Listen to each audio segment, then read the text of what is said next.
Assalamualaikum warahmatullahi wabarakatuh. Perkenalkan, saya Fatimatun Nabila dengan NIM 8114202022. Adapun maksud dan tujuan dari video kali ini adalah untuk memenuhi tugas akhir ujian akhir semester mata kuliah Hukum Internasional dengan dosen pengampu Bapak Ridwan Arifin, SHLLM. Baik, dalam video kali ini saya akan membahas tentang kasus sengketa internasional, yaitu sengketa Laut Cina Selatan.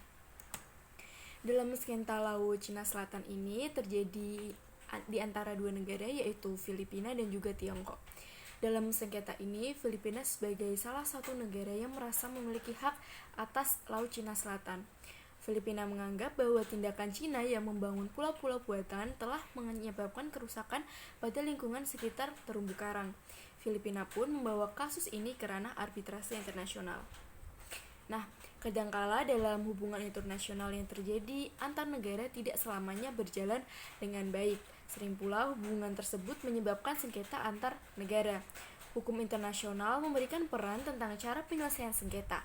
Biasanya penyelesaian sengketa dikategorikan menjadi dua, dikategorikan dengan cara damai atau cara paksa atau kekerasan. Salah satu cara penyelesaian sengketa secara damai yaitu melalui jalur arbitrase. Arbitrase merupakan salah satu cara alternatif untuk menyelesaikan sengketa secara damai dan juga telah dikenal dalam lingkup hukum internasional. Dalam sengketa Laut Cina Selatan, di mana Filipina menganggap bahwa Cina telah melakukan pelanggaran atas tindakan Cina yang membangun pulau-pulau buatan dan merusak lingkungan sekitar dan merusak juga terumbu karang. Dalam kasus tersebut diselesaikan melalui Mahkamah Arbitrase atau UNCLOS, United Nations Convention on the Law of the Sea. Nah, di Den Haag, Belanda pada tahun 2013 dan kemudian pada tahun 2016 Pengadilan Arbitrase baru memutuskan bahwa Cina telah melanggar kedaulatan Filipina di Laut Cina Selatan. Cina tidak memiliki dasar hukum untuk mengeklaim wilayah perairan di Laut Cina Selatan, tetapi pemerintah Cina tidak menerima putusan tersebut. Nah, dalam kasus sengketa ini banyak menjadi pertentangan, bukan hanya Filipina dengan Cina, namun juga dengan Vietnam, Brunei Darussalam, Malaysia, dan juga Indonesia.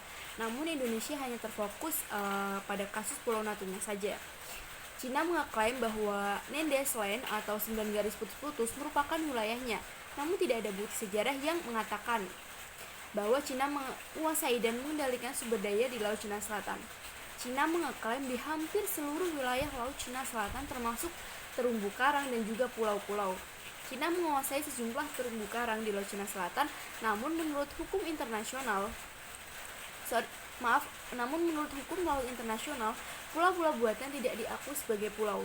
Nah, Mahkamah Arbitrase mengatakan bahwa Cina telah melakukan pelanggaran atas hak-hak kedaulatan Filipina dan juga menegaskan bahwa Cina telah menyebabkan kerusakan lingkungan di Laut Cina Selatan dan dengan membangun pulau-pulau buatan.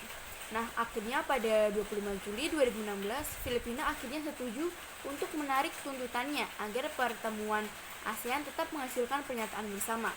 Dalam pernyataan bersama disepakati bahwa ASEAN meminta resolusi damai terhadap sengketa Laut Cina Selatan dengan hukum internasional, termasuk hukum laut PBB yang dijadikan rujukan Pengadilan Arbitrase Internasional, dan sepakat untuk mengendalikan diri dari aktivitas yang akan meningkatkan perselisihan dan mempengaruhi perdamaian dan stabilitas di kawasan Laut Cina Selatan.